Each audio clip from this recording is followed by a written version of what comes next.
All right, we'd like to thank everybody for coming to the Monroe County History Club today. And everybody that's came before, and everybody's welcome. There's no club to join. You just come out and have fun and enjoy the presentation. Now I'm going to announce the next month's presentation, which would be December 29th. Derek Ritchie is going to do a urban renewal area from Bloomington about all the mansions that were lost in years ago. And so he'll have slides, and he's well prepared for that. So that's the December 29th, the next presentation. Now today we want to welcome Jim Murphy, and the title of his program is called Building the Future While Preserving the Past.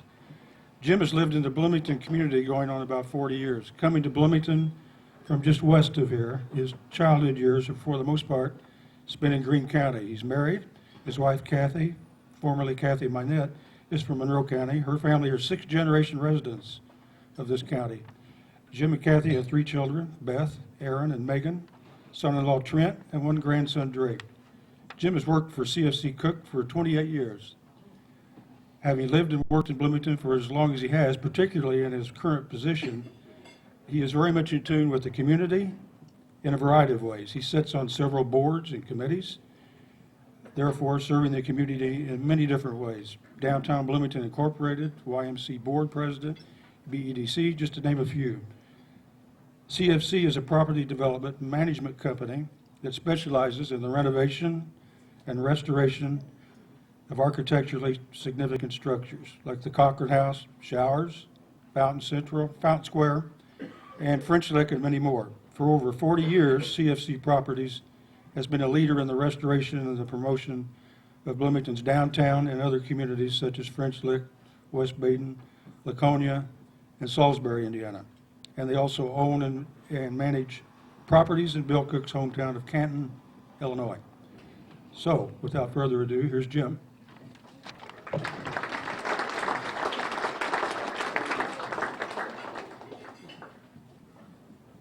How's everybody doing?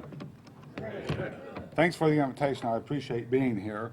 And Skip and Mike, appreciate the opportunity to come forward. I do want to introduce you to a couple of other associates of CFC. Ron Walker, Vice President of Commercial Real Estate. Ron, if you would stand up and wave your hand. Stephanie Sparks, Human Resource Manager, CFC. And Rebecca Johnson, she's our marketing specialist here as well. And I would be remiss if I did not also mention my wife. Very important. And Drake, she's holding our grandson Drake, and our daughter Megan, and my father Russell, my net. Thank you for all being here. As I said in the introduction, I've been with CFC going on my 29th year now, and it's been a great ride with the Cook organizations. And some people ask, and I was just asked, what is CFC? CFC was initially a credit union. It was Cook Financial Corporation. That's where the CFC came from. And after a few years of where Bill Cook and company was lending money to the employees, and he did it for their benefit so they could buy a car, buy a house, or send their kids to school, but there were several defaults on loans, and Bill did not like the fact that he had to take a car or home back. He did not like that whatsoever, although he was not at fault, but he decided to get out of the lending business. At the same time, he got very interested in historic preservation and restoration. And so therefore, since we were already an organization, he kept the CFC, but it's now CFC Properties. So now you know where CFC came from. And I will say, before I start, that literally each and every property that I talk about here is a story in itself. So we could talk about one property for a long, long time, but we're not going to do that. But what I am going to do, because I like the visual aspect of being able to show you these photographs of this property, before and after and during, because I think, as they say, a picture is worth 1,000 words. So I would go through them. Some I'll go through rather quickly, but I will say, if you have any questions, feel free to ask, and I will also stay afterwards if you want to visit any. But one of our, let's see if this works. Let's see here. There we go. And this is one of Bill Cook's Cool, so why historic preservation? Because we love historic buildings' characters, history and beauty, but also because we've seen the impact preservation projects can have on people's daily lives. So, in reality, yes, Bill and Gail Cook love historic buildings and older buildings, but it's what it does for the community and what it does for the people, because we have to hire people to restore the building, then to adaptive reuse, determine what other use or new use we can have for that building, so it can then have an economic life that will go for years to come. So he always said that whatever we do, the building has to sustain itself. And it's very, very hard to do in some of these situations. I will also mention to you that 80% of CFC's property are older buildings. We do have a few new buildings, but most of them are older. And we refer to them as historically significant. They're not all historic, but they are old. And they do have some significance that come with those particular properties. So, but one of our first, the actual very first, and I apologize if I'm standing in the way here, but if I could stand somewhere else, I would be happy to do so. But feel free to move around though if you need to be able to see the screen. But this is the first project that was done, the Colonel Jones House in Gentryville, Indiana. And this is down close to the Abe Lincoln State Park, if you've ever been down there in southern Indiana. And this property was of interest to Bill and Gail Cook. And the reason of the interest is because Abraham Lincoln worked there at one time. And the building was in terrible disrepair. Bill and Gail purchased the building, restored it, and then they donated it to the state of Indiana. And now it's part of the state park, and that's part of the philanthropic things that the Cooks do. Uh-oh, we had a little malfunction here. Let's see here. Anybody recognize this by any chance? This is, believe it or not, it's at the corner of 8th and Rogers Street. Dave, this is where Monroe Guarantee used to be. You know what that is? I believe that corner little building there was a family-owned grocery store, Louis and Frida's. Louis Fritos. Louis and Frida. Louis Frida. But behind that was this. And then, of course, you'll look at what was in front, had been built there throughout the years, and the building behind it had basically sat vacant for many, many years. So CFC purchased that building, and it had been set, as I said, vacant. It had been an apartment building, it had been an office building, and vacant for many, many years. And many people thought the best thing to do would be to tear it down. And this building was originally built in 1850, and it was a farm that was located on the west side of Bloomington.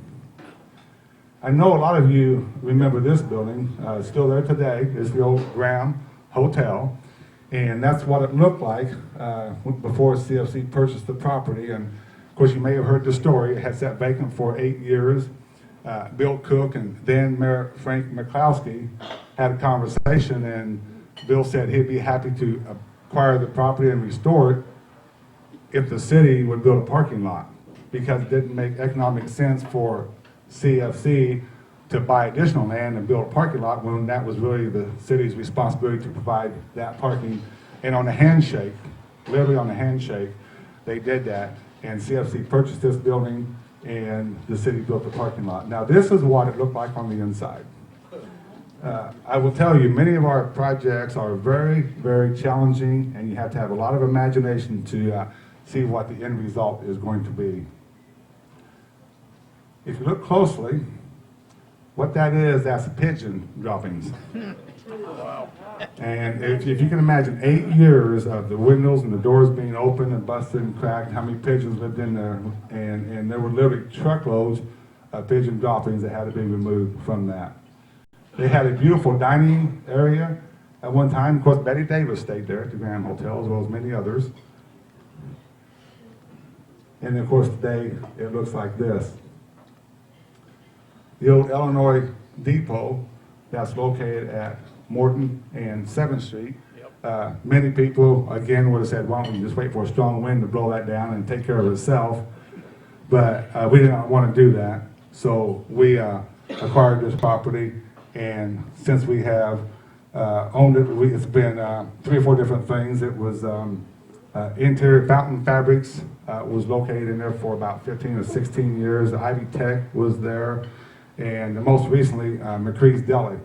And now we're working on another company, non-food related, to be located in this building. That's a beautiful historic structure, and this is truly a historic facility, as was the Cochran House. It is truly a historic preservation project. This is Brown School, north of town, and as you also probably are aware, that Bill and Gail Cook really enjoyed the drum corps, and we have Star of Indiana Drum Corps. Well, when we bought the building and we went inside, we found some spools that had been covered over, and what it was these murals that are in the top of the courthouse that you see there to this day. But they were in terrible disrepair, and the powers that be at the county decided rather than repair them, they would wind them up on these big spools, like you see these big spools that they wrap cables up on. And so they did the right thing by storing them in the right manner, but they had set there for many, many years. Of course, Gail Cook, when she discovered what it was, where it came from, she restored these, and we contacted Conrad Schmidt out of Wisconsin. They are an arts and preservation group that we've used them several times on other jobs, and this one, the first ones we used them on. So if you see these murals in the courthouse, again, they were saved by Gail Cook. This is Cedar Farm, originally the Kittner Farm, built in 1837, located down on the Ohio River, about as far south as you can get in southern Indiana. And Bill and Gail bought this property, and as you can see, as in most of the properties, it literally was about ready to fall to the ground.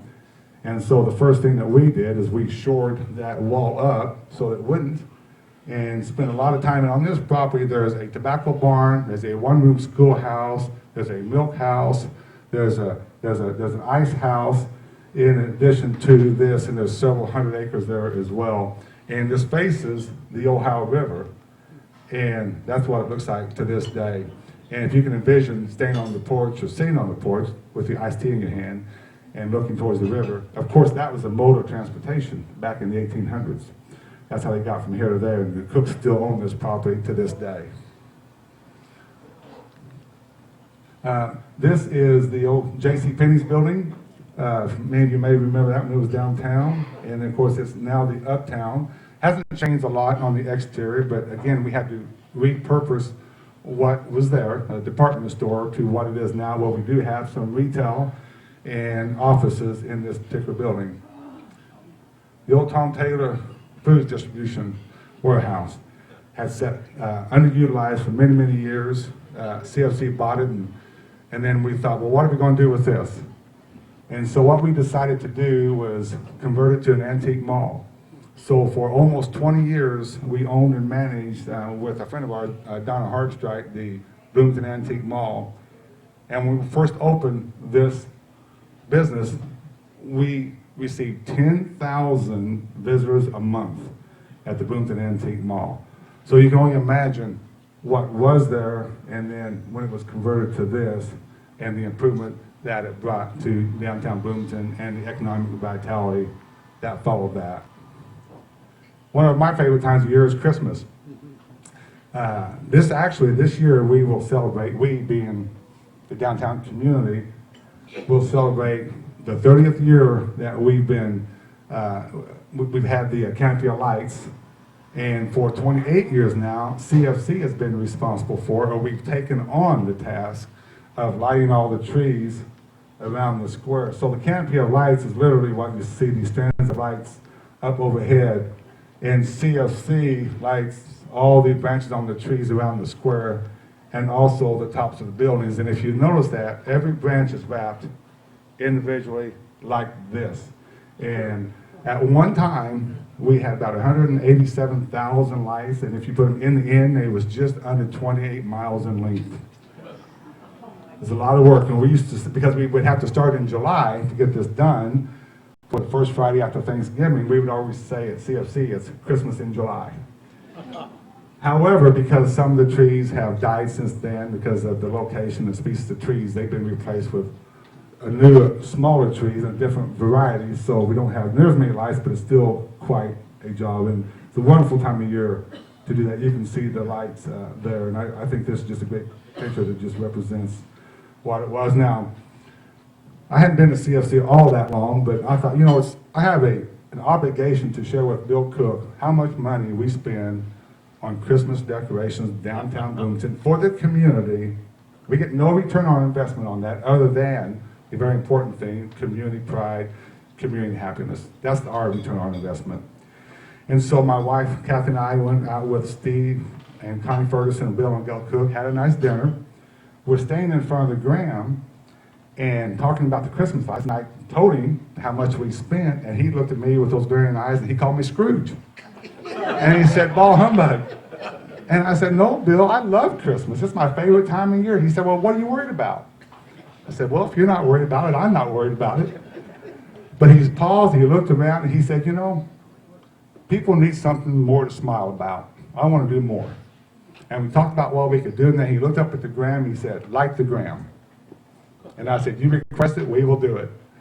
So from that conversation is when we decided to illuminate the Graham, and that stays lit 365 days a year. But it didn't register until later to me that this was Bill had said, people need something to smile about. This was the first Christmas after 9/11. And people needed something to smile about. And the Cook organization does that for the community. Thank you. Of course, we all know Fountain Square, 8, 9 buildings side by side, and this is a very, very early picture. And that property took a lot of work, so this is something you may be more familiar with, because this is what it looked like about the time CFC bought the property. And actually, we leased the property for a number of years. We had a 99-year lease on the ground under the building. We don't know, we own it now, but at that time it was a lease. And then we wanted to bring all those buildings into one and create one facility, again, via adaptive reuse. How could we provide a new life, a new energy in our downtown? And this was a huge anchor for Bloomington, Indiana. And so we did a lot of work. And I've got a few slides here that shows the representation of the amount of work that we did. Because I will tell you, we do things right. We do not cut corners. We build it because we have pride of ownership. And we want whatever we do to stand for many, many years to come. And I don't know how many, and I'm not saying they're not out there, other developers or other business leaders that would go to the extent of restoring something, but this is the extent that we go through on our property. But just take a look at that, and you can see all the various challenges that we had, and you can see, with the walls up through here and the foundations here, and it was just quite a challenge.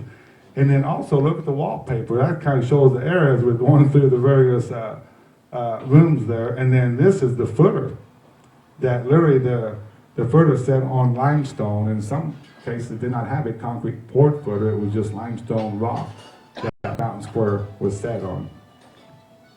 So, not sure what's going on here. Hang on a minute. Beethoven.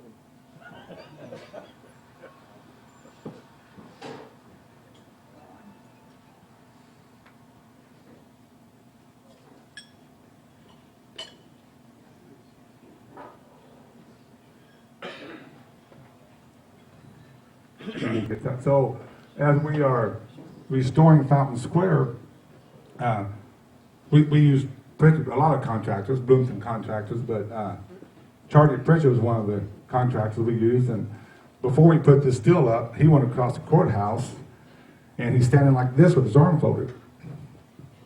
Well, Bill Cook sees him over there, and what's he doing over there? He's supposed to be over here working on the job. What am I paying you for? So Charlie says to Bill, well, Bill, I'm waiting for that wall to fall. And literally, that wall, we say, stood up out of habit. Because it literally had disconnected from the interior walls and floors and joists. We were very, very concerned that that wall might fall into Walnut Street.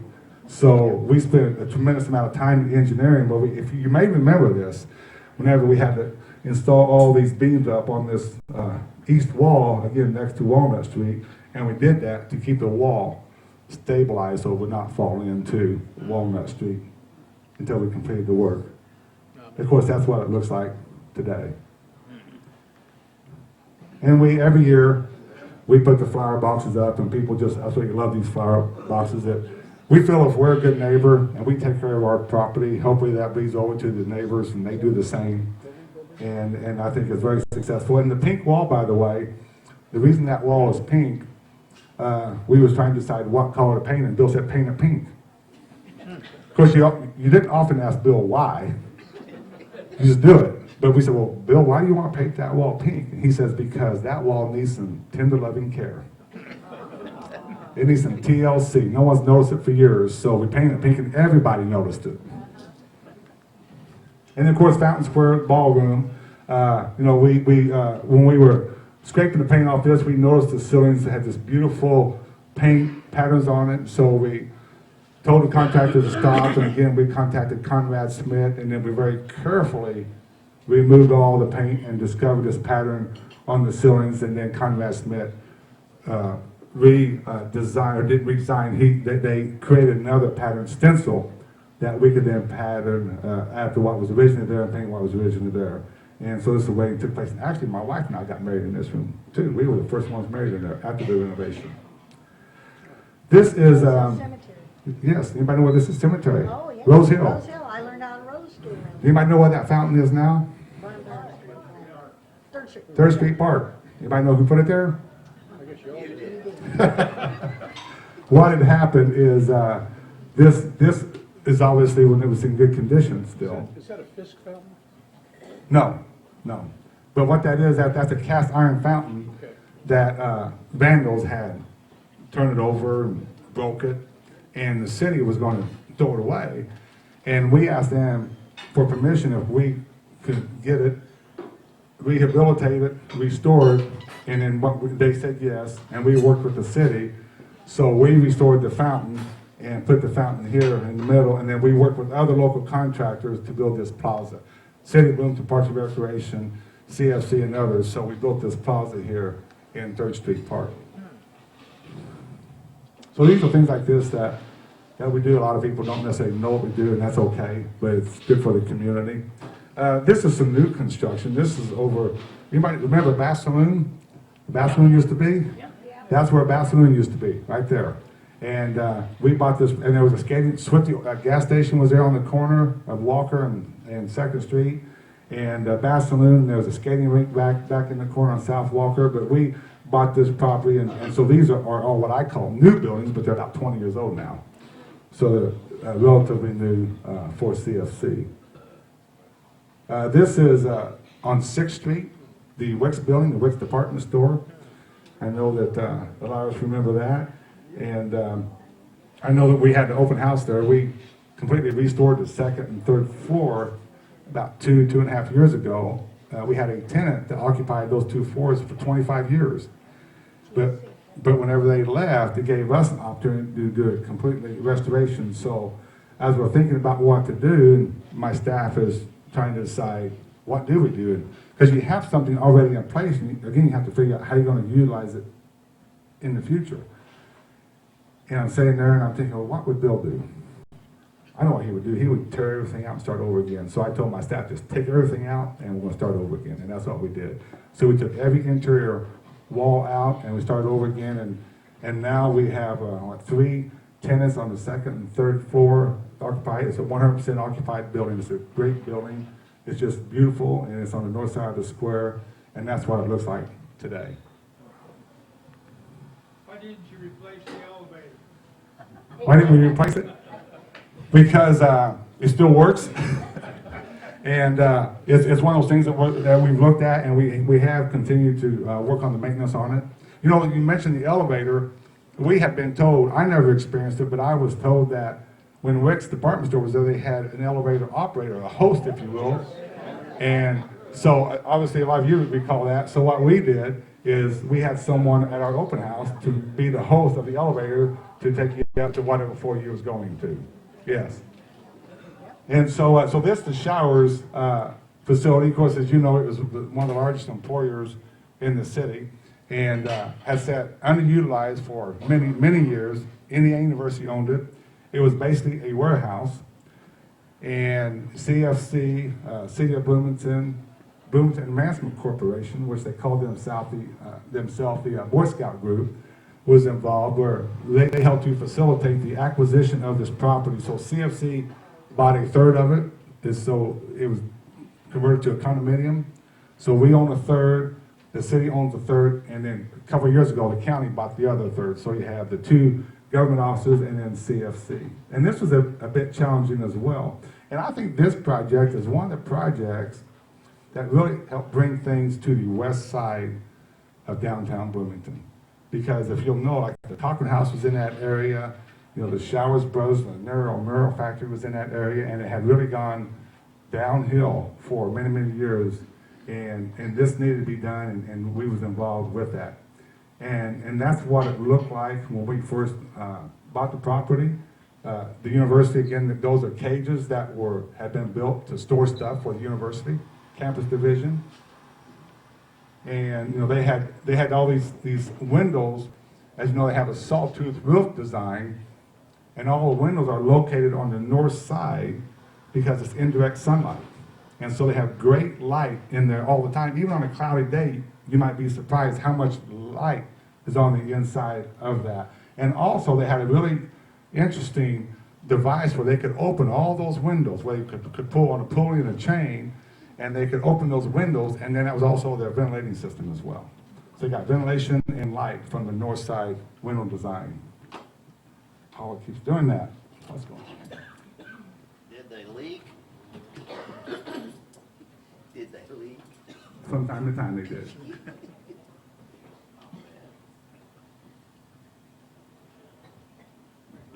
But they don't leak now. So this, the first floor, is actually concrete. And then you see this, the old floor joists that were in here. That's what these lines, look like lines through here. And that was down in the concrete and the dirt. And so this is just some of the renovation that we did with this particular facility. And there's 200,000 square feet of building space there total in that property. And we, CFC, wanted to create a nice entry area, reception area, whenever you came in, whether you came in to work or if you came in as a guest to see someone. So one of the things that we did is that we, this used to be a second floor up here.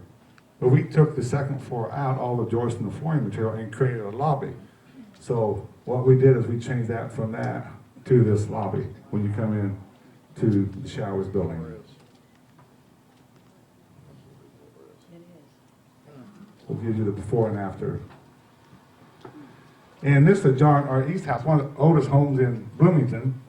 And we actually bought this property with three others near the intersection of 6th and Rogers Street, and renovated all those properties about the same time.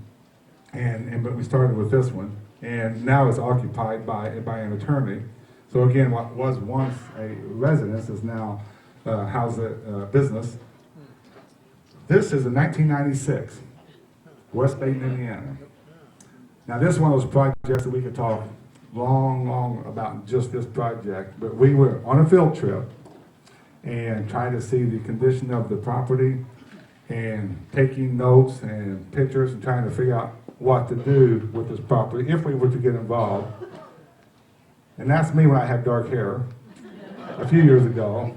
And this is Gail Cook right here, and Bill's already, that's Carl, and Bill's already in the spring house. Of course, West Baden and French Lake is known for their mineral water. And this is Apollo Spring House here. Then we had a Hygeia Spring House and Spring House number 5, and on and on and on. It was really interesting because people came from all over, literally the world, but certainly the nation, and they stayed here at West Baden and French Lake. And the average stay at West Baden during its heyday was 6 weeks. 6 weeks. And they would bring, and the train would deliver people right to the front door. And so if you think about it, if you stay somewhere for 6 weeks and you recreated and you rode horses and you played golf and you drank the water, and they did drink the water, but then they went to the restroom after they drank the water because it was a natural laxative and it was very effective. But when people came back because they felt so good after that 6-week stay. And but unfortunately it sat there, and I was talking to someone, it was Northwood Institute. Right. You went to Northwood Institute.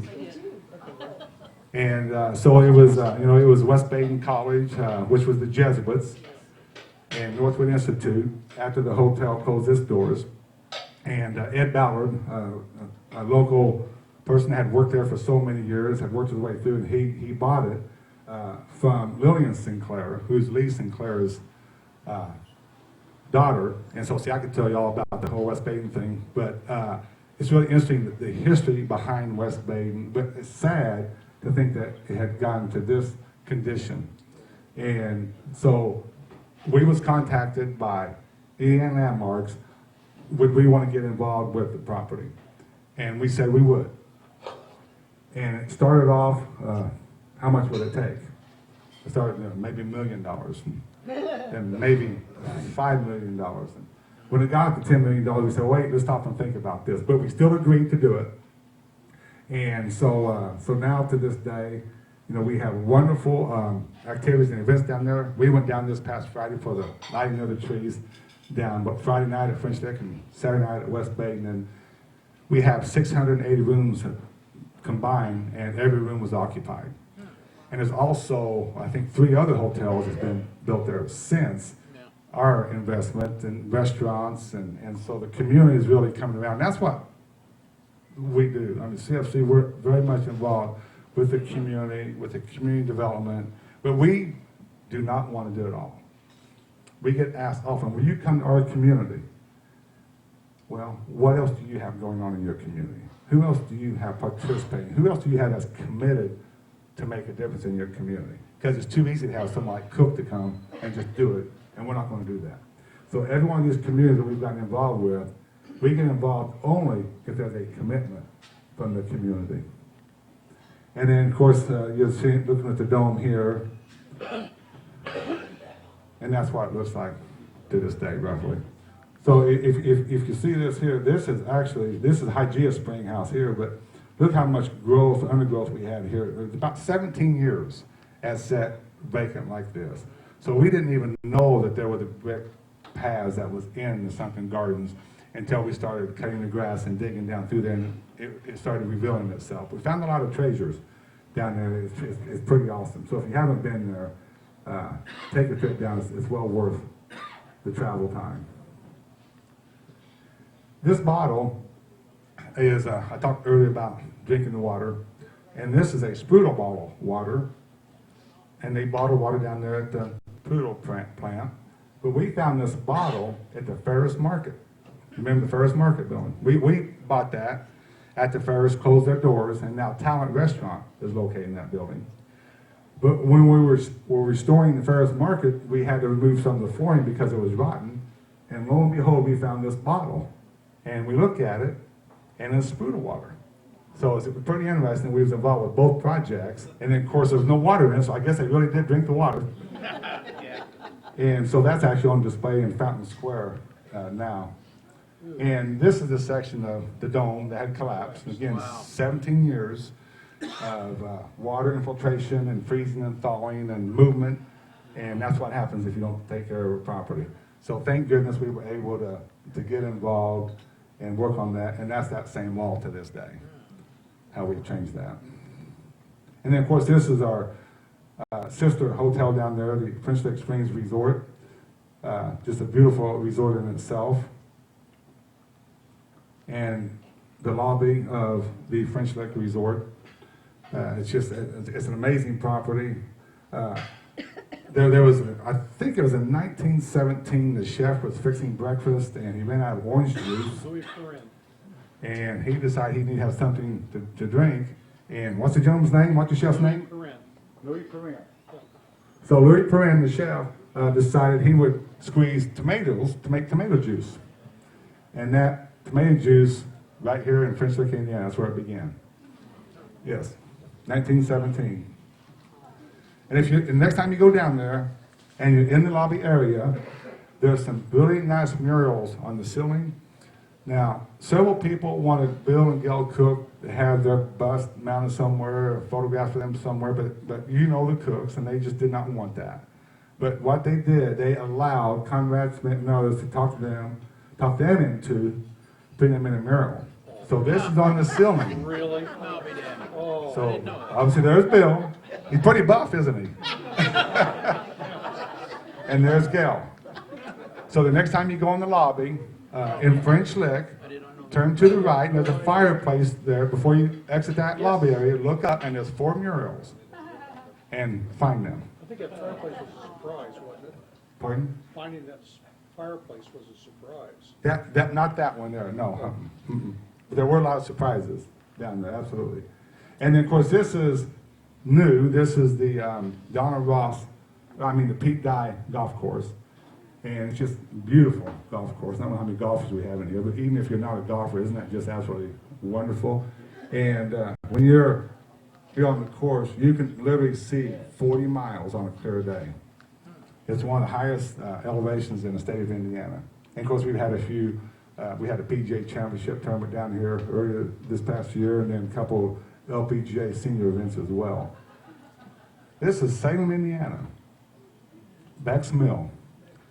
And this is one of those projects, again, I receive calls a lot from people that say, hey, would you like to get involved with, or would you like to help with, and this is one of those that they contacted us and said, we have a mill down here in Salem, Indiana, it has a tremendous history behind it, but it's falling on itself. Would you get involved? And we did. And you can see it's in pretty rough shape. We had already started construction here, you can see, because of the new plywood we put up here. But if you get a chance, go down and see Beck's Mill. It's kind of southwest of Salem, but it's really a cool place. It's really cool, and it's a grist mill that is in operation, and you see the wheels and the pulleys, and it's pretty cool to see that. And then about 10 years ago, Bill Cook got. He never really left Canton, really, from the standpoint he maintained relationships with his childhood friends and high school friends. But about 10 years ago, he decided he would get involved and invest in Canton, Illinois, which is about 30 minutes south of Peoria, Illinois. And they gave him a call, and we said we would buy some property and restore it, again, with the community support.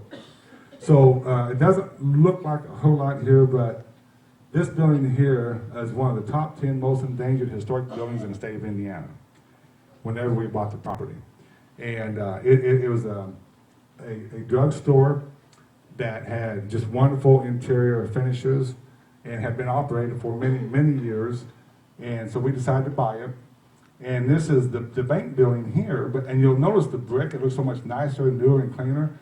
And that's because at one time a tornado came through Canton. There's been more than once, quite frankly, but it damaged the facade of this building. It was rebuilt.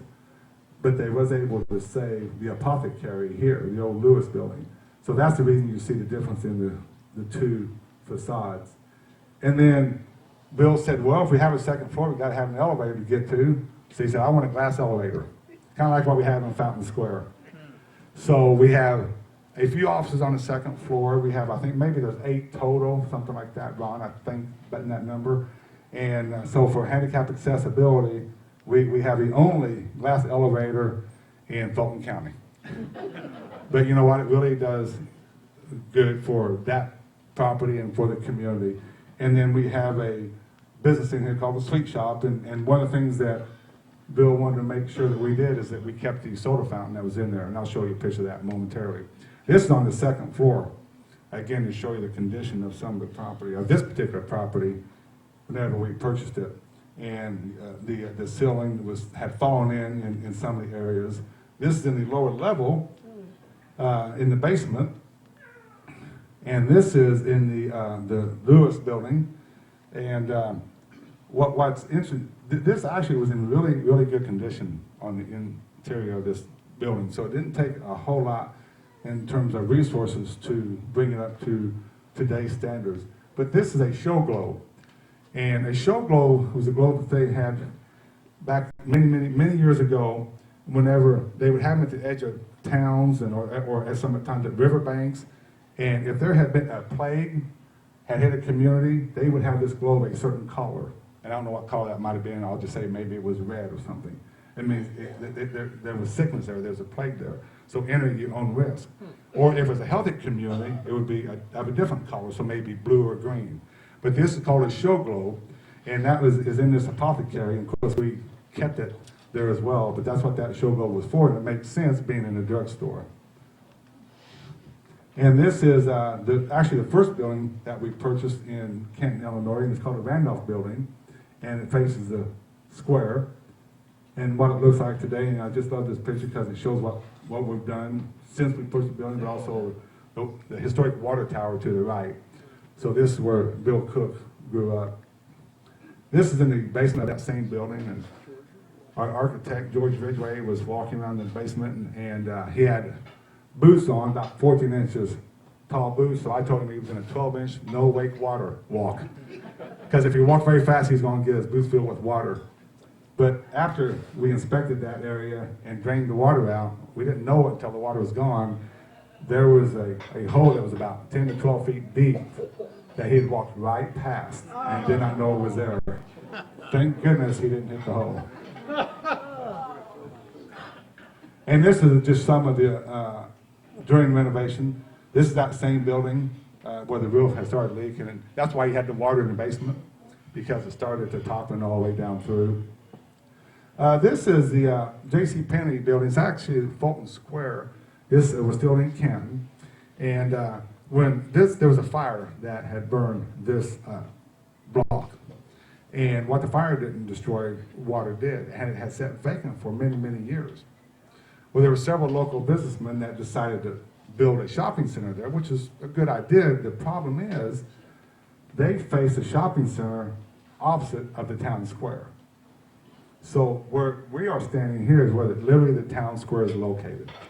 Understandably, there's a highway on the other side. So you can understand why they wanted to face to the highway, but they kind of put their back to the town square. So the first thing that I did is I wanted to get this looking more attractive. Something that would bring people there. And I thought, well, how could we do that? So what I did is I thought, well, let's do something to show the history of the property and make it, again, more attractive. So this picture actually is the building that's set on that block on the left corner. This is the block on the right corner. And we have the landscaping, but literally when we first unveiled those murals, people came by as like a parade. You know, where they never really wanted to go, had no reason to go before, they were attracted to that area. And they would give us a thumbs up, you know, job well done. And so we took something that just really was an eyesore and made it very attractive, but also told the history of that block. And this is the perspective looking in the other direction. So one thing I want to do as well is, if we could, we wanted to hire local people, because again, it's about jobs. It's about families. I don't want to go and hire Conrad Smith out of Wisconsin if I can find someone local to do it. And I found a wonderful husband and wife team, Scott and Tracy Snowman. They are both artists, they're both teachers, and we contracted with them to paint these murals. Well, while they were doing this, they said, well, can we have some liberties on the murals? And yeah, sure, go ahead. We wasn't sure what they were going to do. So in each set of murals, and they're 12 feet by 16 feet, in every mural there's something about Cook somewhere in the mural. And sometimes you have to look for it, and sometimes you don't. But this is one of my favorites here, because it looks like you can just walk in on that street. And then as you get closer and closer, of course, you see Cook, and there's Bill, and there's Gail's name above the popcorn. And I think that was their way of thanking the Cooks for doing it, for everything they have done in Canton. Isn't that nice? This is the Grant Street Inn. Actually, it's the Ziegler House now, right here, before we converted to the Grant Street Inn. But this set on a lot on 7th Street. The Methodist Church needed to expand their church and parking. They wanted someone to buy that house, but the caveat was if you bought it, you had to save it, move it somewhere else, so we did. We paid $20 for the house. It's a little bit more since then, but we picked it up and we moved it, and we literally, some of you may remember this, I don't know if you recall this or not, but we literally picked this up, it weighed 70 tons, and we're bringing it right down the street.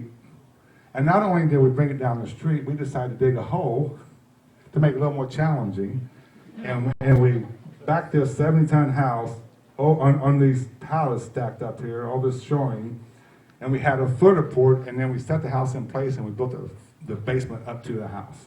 So now it has a full basement underneath that house. And this is some of the work that was done at that property after we set it. And then, of course, it looks like this today. And it's a really nice gym in Bloomington, Indiana. It's located right adjacent to a Popper's building, within walking distance of IU campus, walking distance of downtown, Kirkwood. And we have a lot of people that like to come there and stay because it's a unique stay. It's very unique. It's not your typical hotel. And we attached this to the Gilstrap House, which is over here, and then we continued to expand it. And 3 years ago, we built 16 more guest rooms across the street that are LEED certified. So they're green buildings, and we now have 40 guest rooms at the Grant Street Inn. Anybody remember this? I worked there. You worked there? Did you? The meat cutter? Yeah. Yeah? What was it? What's the name of it? Mason Supermarket. That's right, Mason Supermarket. Used to be loud. Yes? Yeah, that's right. On Kirkwood and Madison is where that is. Be the southeast corner of that intersection. So we bought it, and this is one of those projects that it's not new, but I went to Bill and I said, Bill, I have an idea. I want to do something different. I want to do something to bring people downtown. They can live downtown, take advantage of the amenities that we have downtown. And he allowed me to do it. And so today we have the Kirkwood apartments. It's luxury apartments on that site where Macy's grocery store used to be. And it's been there about 12 years now. And it's a very, very nice property. We have parking underground. We have a fitness center inside in the property. And again, you can walk anywhere downtown.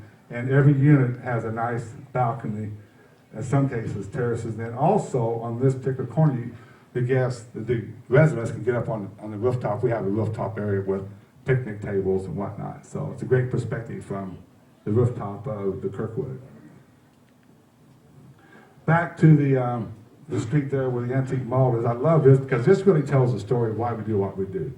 Look at it before and the condition of the area, of the community, of the buildings, and when you put a little bit of tender loving care into it, it can become that. And that's what we do. Yeah, and I say the railroad's not there anymore.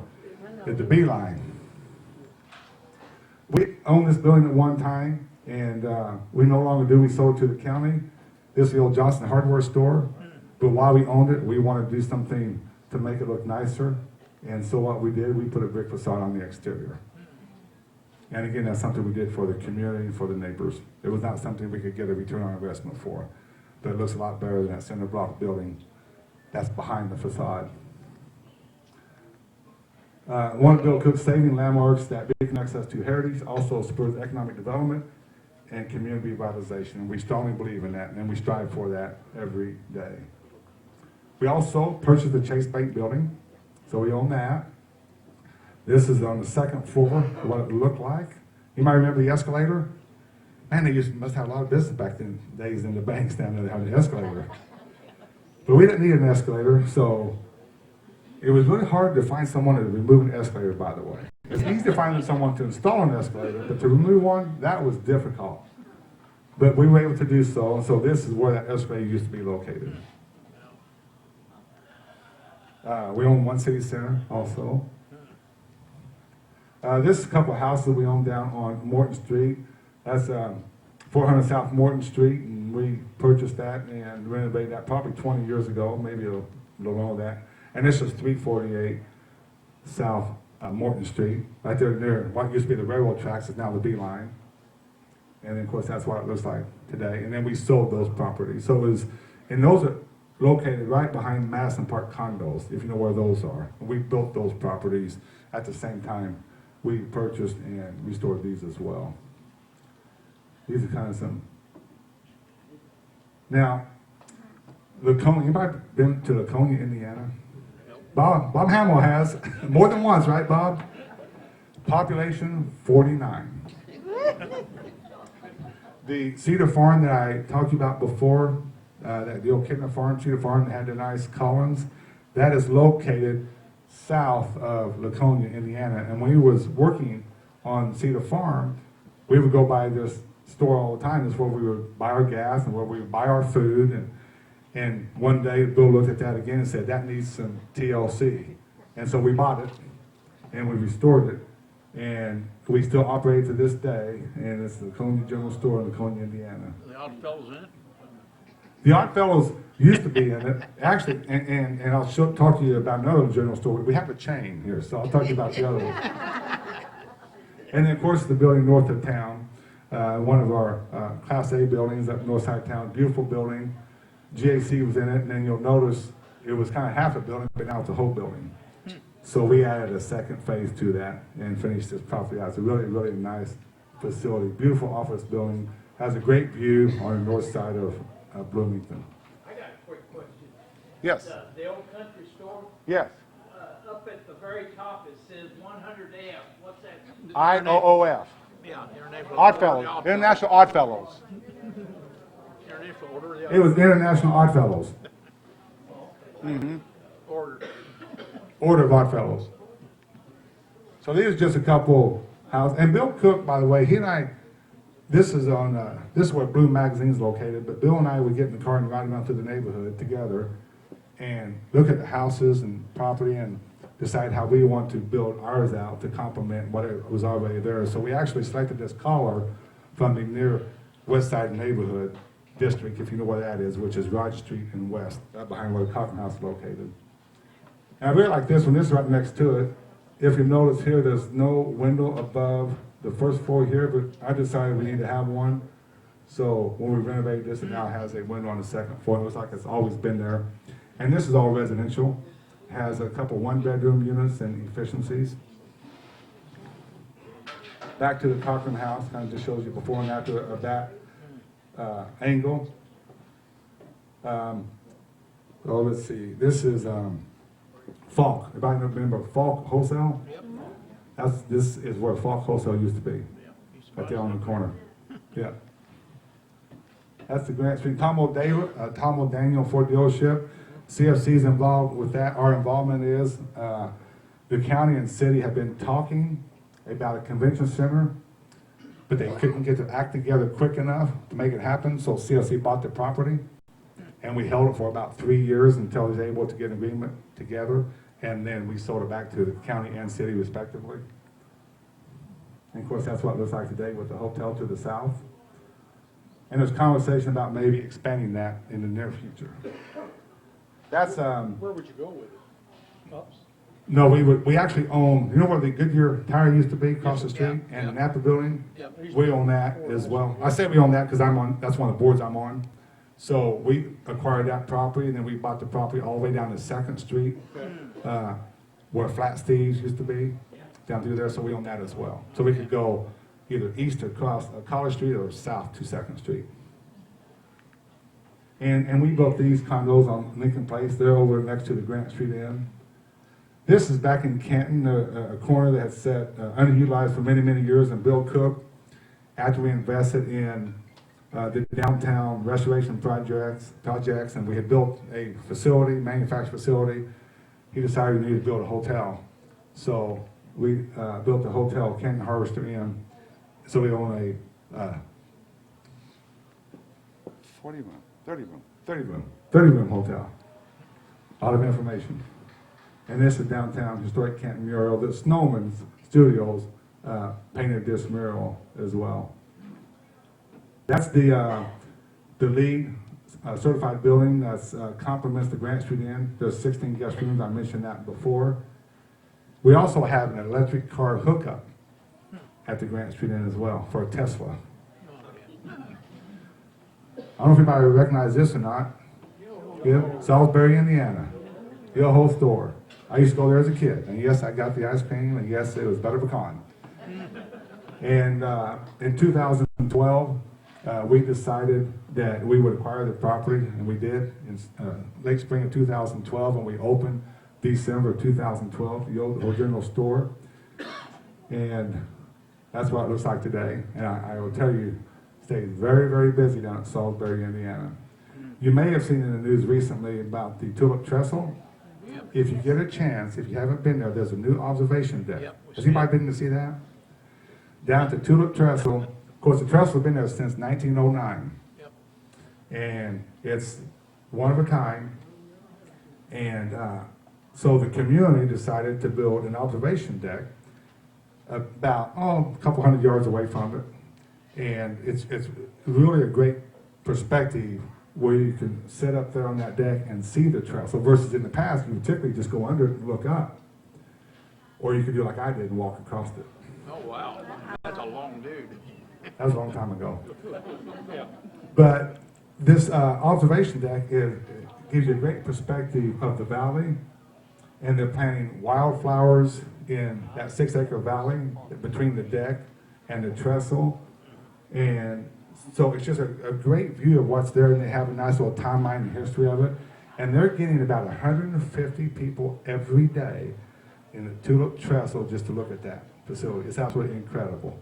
But so you have that in Salisbury, you have the Yo-Ho General Store, and then you also have Sculpture Trails, which is really interesting arts community down in Salisbury as well, where they build art out of metal.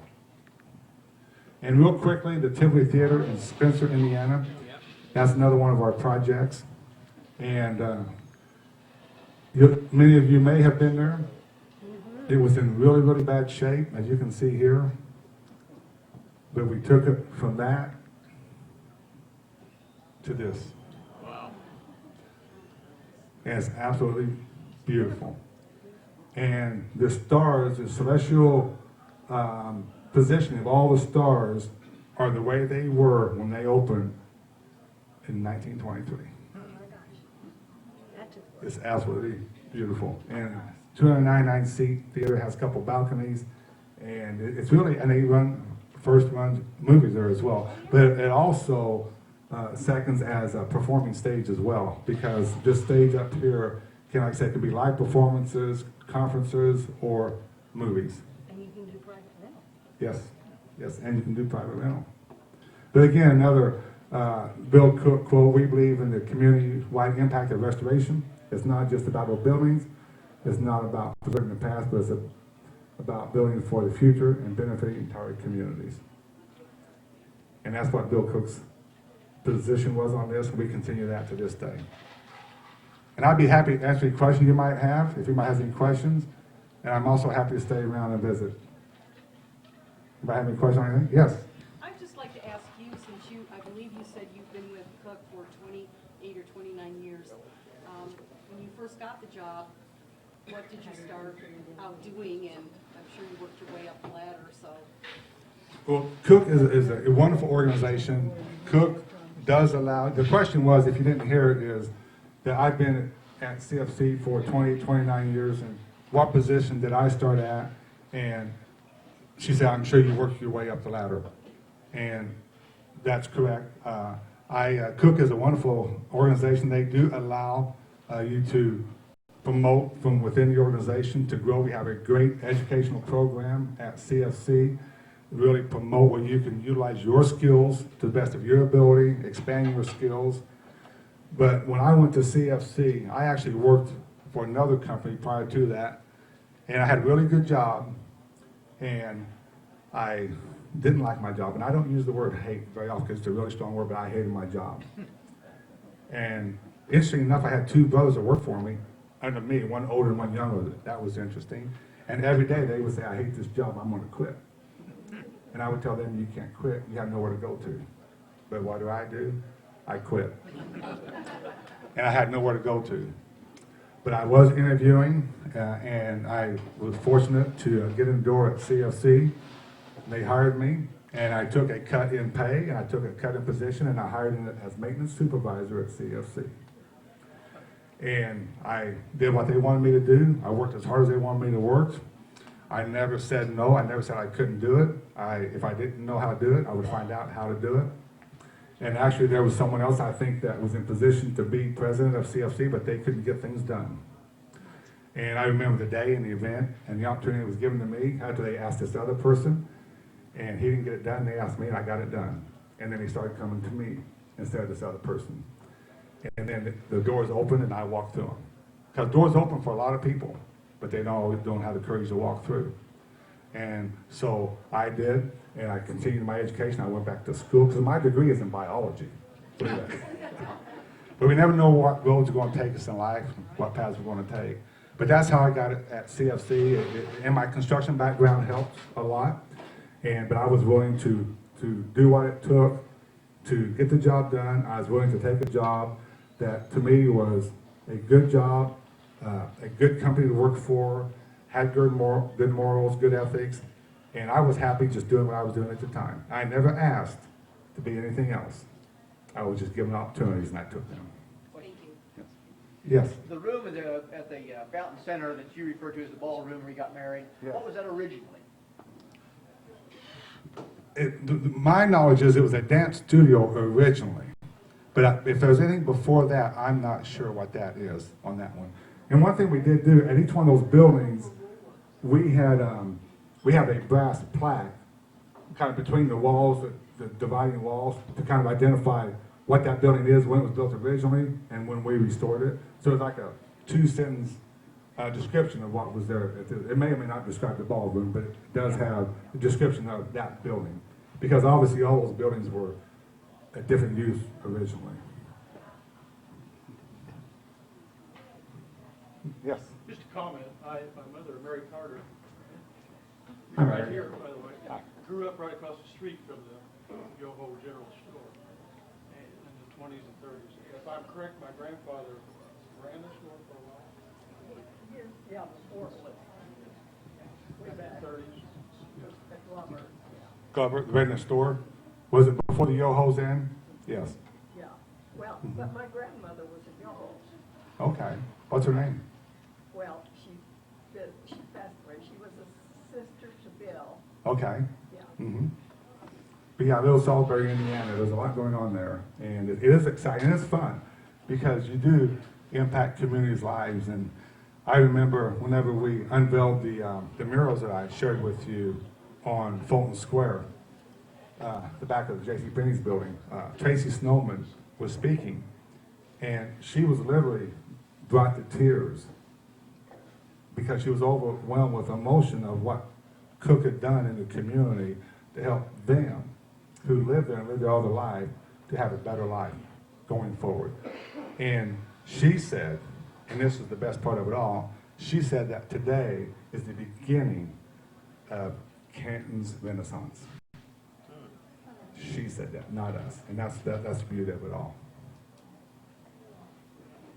Speaking Yeah. of Renaissance, I was at French Lick the Friday evening after Donald Trump had pulled up stakes, and it was like somebody had cast a funeral pall over the whole place. They closed the restaurants. You couldn't get anything to eat in the place but a pizza. The next week or two, Mr. and Mrs. Cook came in, took on the project, and brought the place back to life. And now French Lick looks like it never looked before. It's gorgeous. Thank you. Thank you. I was on vacation that week whenever Bill Cook decided he would get involved with the West Baden Springs Hotel. And I went to work that same day when I was on vacation in Gulf Shores, Alabama. And we closed on that property a month later. And we have over 2,500 acres in the resort. When I say resort, that includes French Lick Resort, West Baden Springs Resort. We have 3 golf courses, swimming pools, spa. It really is. It's done wonderful things for the community. It really has. We employ between 12 and 1,600 people at the resort, depending on the time of year. Yes, back here. Skip? Yeah, I was gonna tell you, the Grand Motel, my dad drove a cab for Campus Cab, and they stayed in that, they rented that hotel like by the week. So I went to visit him, and it was in the ruins you showed.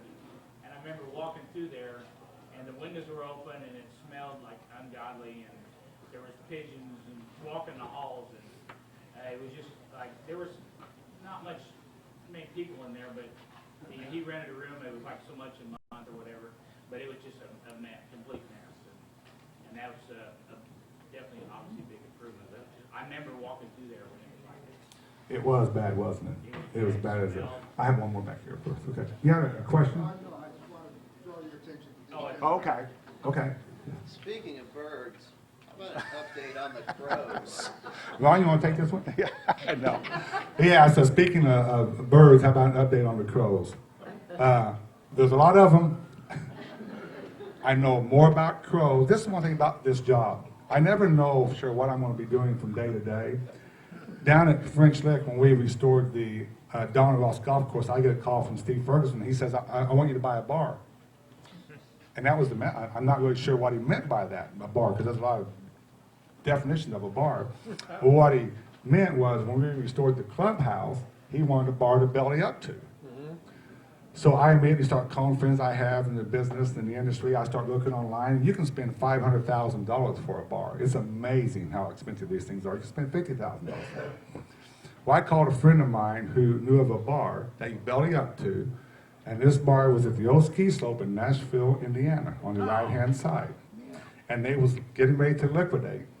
So I gave her a call and told her who I was, and I wanted to look at the bar. And then, of course, she proceeded to tell me that this bar is from the stockyards of Chicago, and Al Capone had been there. So I thought, oh, the price is going up. But I went there, and this bar came from the stockyards in Chicago, and Al Capone used to visit that bar. And there's actually an arrow that he etched in the bar, because when Al Capone came in and sat down, that's where he sat, and everyone else had to sit over there, because he didn't want his back to anybody. And of course, if you know, Al Capone used to visit French Lick on a regular basis. So what a find. So I bought the bar, completely disassembled it and restored it, and it's now sitting down at the clubhouse on the Don Ross course. It's beautiful. And I called my George Ridgway, our architect, and I said, now George, this bar is 24 feet long. How much room do we have? He said, you've got 26. Wow. And the mirrors are still the old mirrors. Some of the guys wanted to put new mirrors in. I said, absolutely not. You leave it the way it is. We're going to restore the wood, but the mirrors stay intact. So yes. Is the arrow still there carved?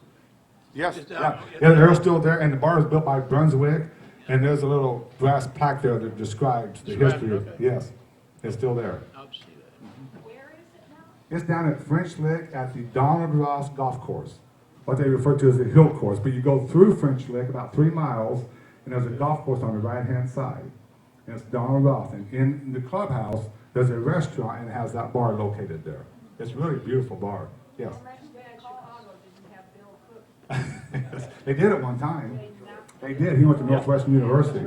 Oh, yeah. Yes. Do you have any idea why Al Capone came to French Lick so often? The stories are that he just got away from the heat in Chicago. And again, the railway, they had a direct line on the railway that they could get there. It wasn't so hot. It wasn't the summer of Chicago. It was all times of the year. The heat meant the police. The heat means the police, yes, absolutely, yes. The Mona made it easy for him. The cost? The bar. The bar. It doesn't matter what the cost is. But it was not $50,000, I'll tell you that. I will tell you, I paid her what she asked for. I paid her what she asked for, but I kind of felt bad. But that's what she asked for. So she was happy and we were happy. She wanted out. She wanted out and she got what she wanted, yes. Was the bar out of the Stockyard Inn, do you know? It was out of the stockyard in Chicago, Illinois. No, there's nothing there now. Well, the bar got moved, relocated from Illinois to the ski slope in Nashville, Indiana. Yes. And then from there it went down to French Lick.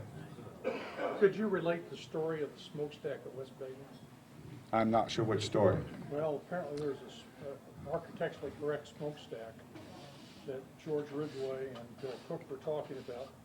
And Bill said, make it right. It cost $250,000 to get it squared away. I'm not sure of that particular story, but I will tell you that Likes to tell that one. it was quite a job because you take a building. Oh, I'm sorry. The question was, could I tell the story about the smokestack at West Baden? Bill Cook wanted it squared away or fixed, and you say about $250,000, and he thought about $250,000. It doesn't work.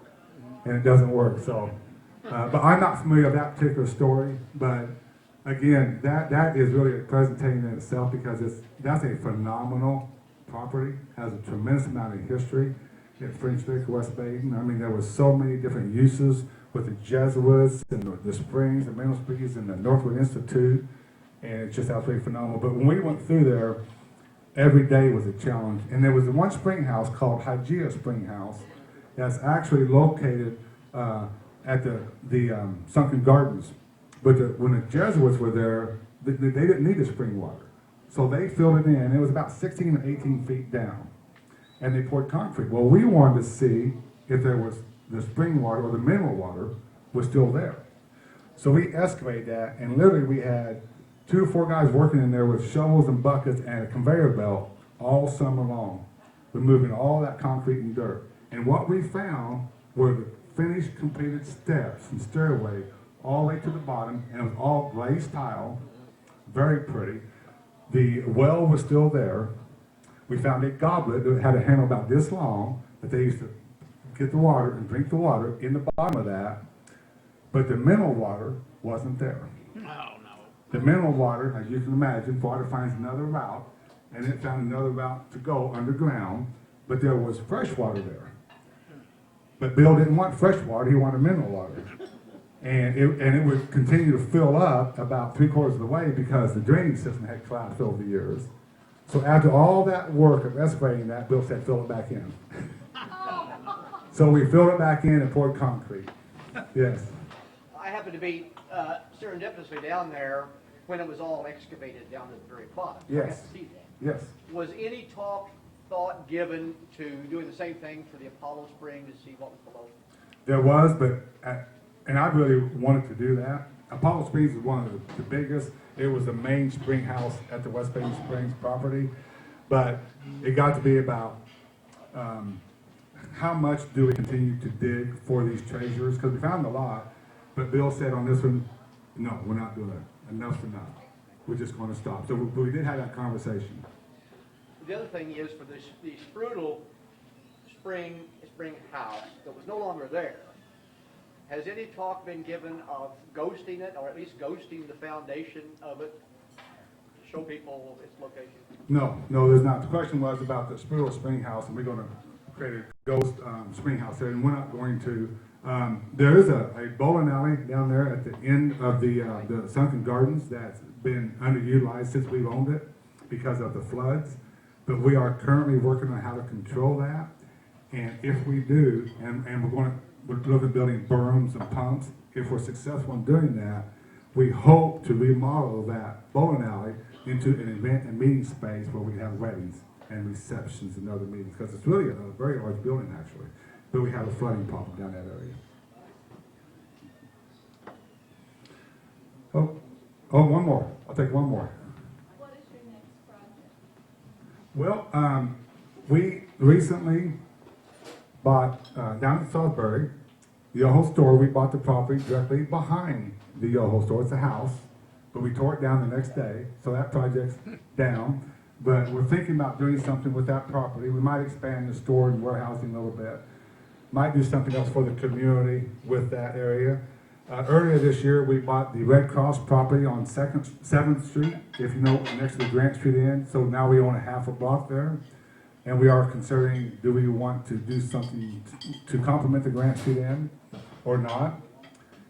We also, currently, I can't identify the property, but we just made an offer on 6 acres and have been accepted in Bloomington.